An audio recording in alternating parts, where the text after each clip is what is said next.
Mag-spaghetti tayo guys. Unahin natin lutuin tong noodles. Tapos yung hotdog, lutuin natin yung hotdog. Tapos bawang at sibuyas.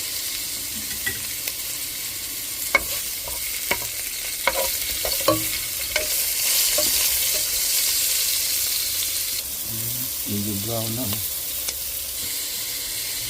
Tapos yung ground beef natin. Yan, ito na yung beef natin.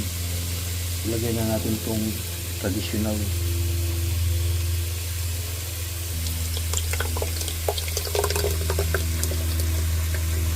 At maglagay tayo ng condensed milk para parang Jollibee yung lasa, matamis-tamis.